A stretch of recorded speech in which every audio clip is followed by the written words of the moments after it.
I took the drill bit, and without much thought, because I didn't want to think too much further, I just decided to drill. Now the hood was raised up on a box about, I would say, 6 to 8 inches. And so I pushed without pushing too hard because I didn't want to dent the hood, and I let the drill do the work, and there it went through. And I knew I wanted to do opposite corners so that I could take the jigsaw and go both directions and complete the square. So I found the corner again without pushing too hard, drilled, and let the drill do the work. And there it goes. So the next step is grab the jigsaw, and you can see the cardboard template there was taped so that when the jigsaw goes by it doesn't catch it. I was feeling underneath the holes to make sure things were there and everything that lined up underneath was good, had enough clearance, and let her rip.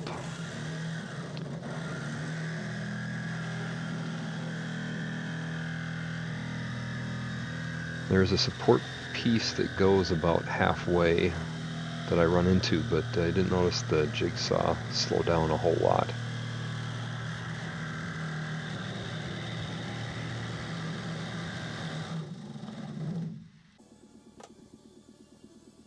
It was getting loud, so I grabbed my headphones, or my earmuffs, and decided to go the other direction. You can see it bouncing a bit more there. I recently put a hole in my enclosed trailer for a ceiling vent and had that real thin aluminum bounce around like that, so I was a little concerned about how much it would be bouncing around. And so I only went part way, thinking that the support underneath would help go. And I guess along here I changed my mind and decided to keep going since it was going so well. And it cuts through pretty quickly. The blade wasn't brand new, but it was close to new. Went all the way to the corner, and so halfway done. And I made sure to go on the outside of the hole, or the circle I should say, that the drill bit left, and just keep going. You can see it flopping in the front left, or more closer to the center. Try to keep a straight line, and went all the way through. And now again, staying on the outside of the hole, and just going for it. Kind of scary. I've done this once before in a different car, smaller scale, cheaper car. It's flopping around a lot there, which kind of means it's not cutting very well, because the hood is moving up with the saw blade back and forth. Instead of cutting it, it's going with it. So, wanted to find a way to make it a little bit better, easier. And this was not premeditated, but what I found that I had was a license plate.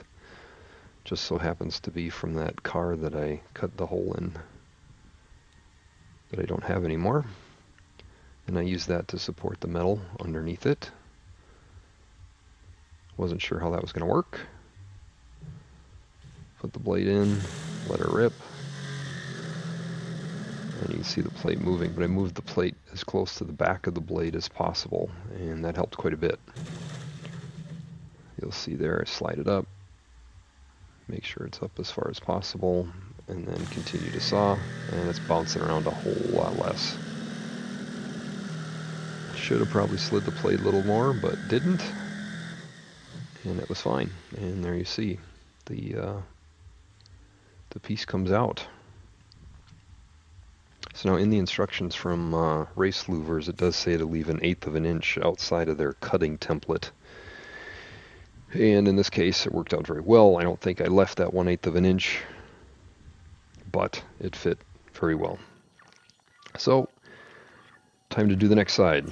So I took the blower, blew the metal crumbs off, the filings, and then retaped, making sure that anywhere the scroll saw goes, it doesn't get caught underneath, and drill again.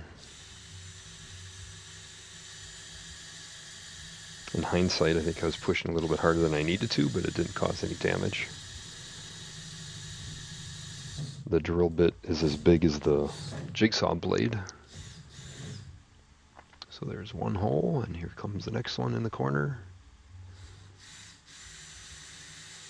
can see the hood bending there a little bit. Again, in hindsight, wouldn't have pushed as hard, but it worked out just fine. And all the way through. I did have a moving blanket underneath. You can't really see it very well there. But I had a moving blanket underneath that covered the whole underside of the hood or above the engine compartment or the engine itself, so that any metal filings would be caught by that blanket that I eventually just shook out. So here we go, making more cuts. I kept thinking which direction I could cut from where it would provide its own support, and I don't think I ever figured it out. So that license plate deal, as you'll see, is the method that worked for both holes.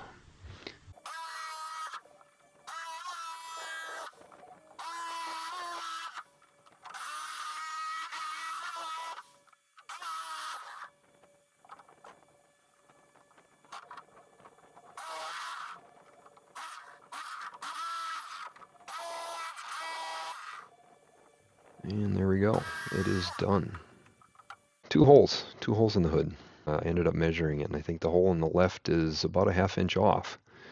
So even though I measured more than twice and cut once, I was still off.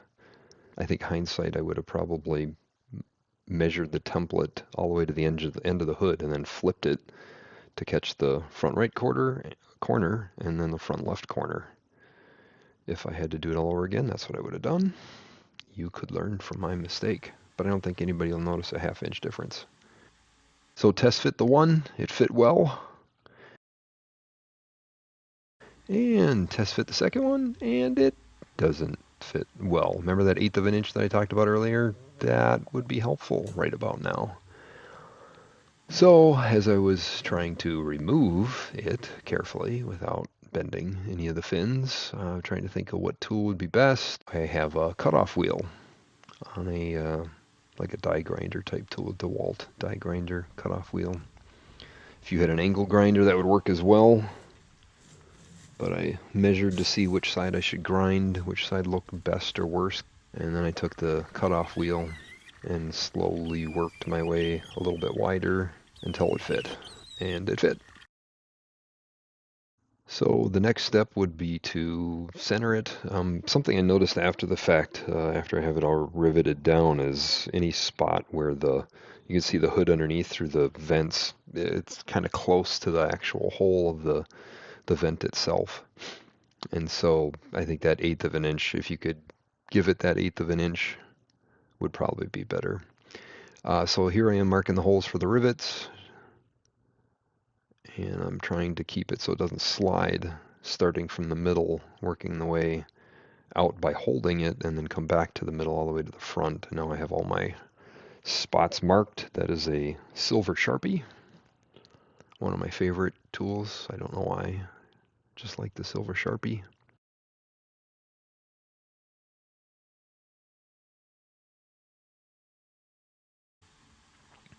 So what I took here now is the center punch, put it on the mark, and then poked until it clicked.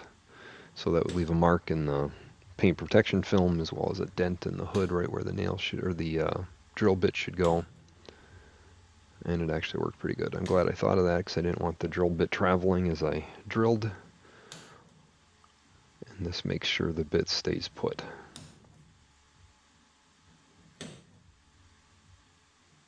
So you see how much gap I have between where the hole was cut and where the rivet holes go. There's plenty of space, so if I took an 1/8 of an inch off, it would have been just fine.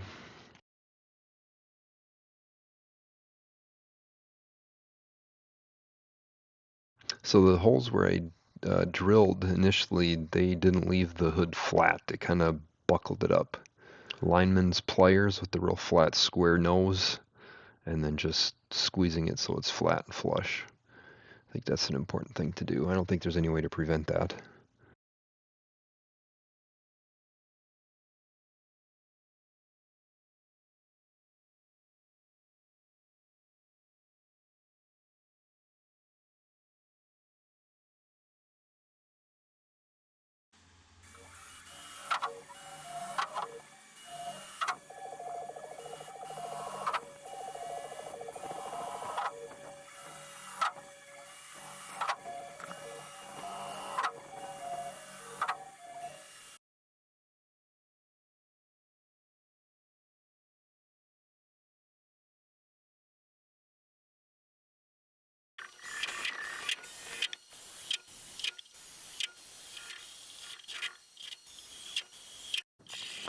The next thing I took was a rat tail file and filed off all the edges.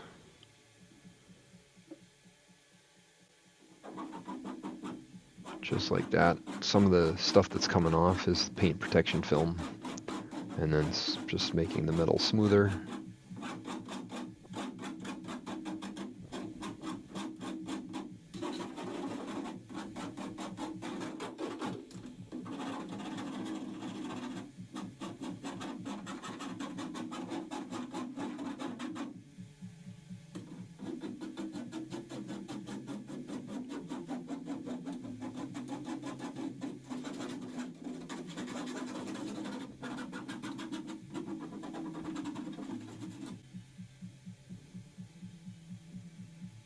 And so I have here some touch-up paint. So when I first got this car back in 2017, I'm like, oh, I'm going to keep this really nice and perfect. Those days are long gone, but I did have the touch-up paint from it. I had a precise match from BMW. It was BMW's mineral gray paint, and then I had a clear coat. Never used the clear coat. That's what's on the center of the hood. I only used the gray. And like a good beautician, no, not beautician, good nail person. Do they have a name? A title? I just put the paint everywhere that I had messed up, or messed the metal, I should say. It was a bit tedious. At some point, it's always good to have a supervisor come in and check your work. This is a job that does not require an exception, so my wife had to check and make sure that I was alive and that it looked good. So it appears to have passed inspection. I didn't have any corrections to make. Didn't have to make any adjustments according to the boss. Like a good supervisor, hands are on her hips, making sure that I am working and not screwing around.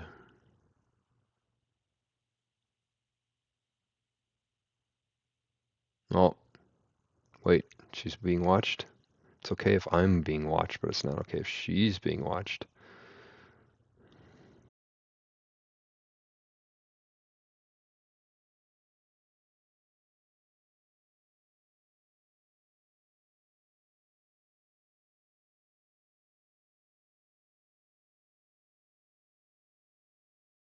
So, after painting, you realize you missed a hole. That's not good.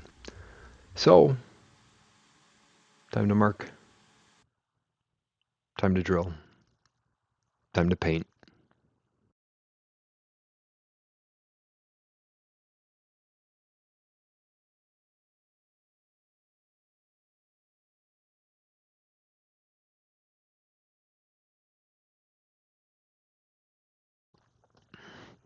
So Race Louvers sends plenty of rivets. I think they gave me 3 extra, and I ended up using all of them.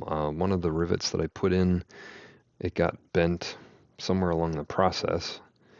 And then, like I said, I drilled 2 out later so that it could be flush. If I had an extra one, I might drill out one other one, and that's the back side of the left vent.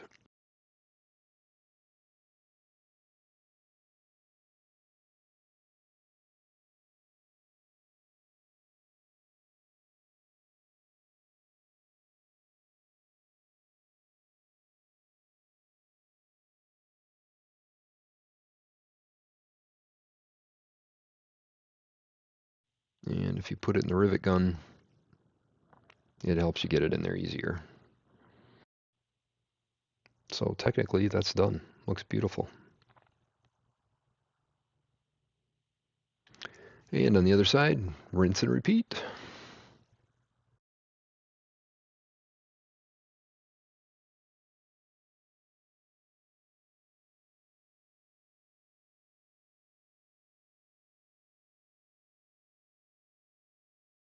And that's it.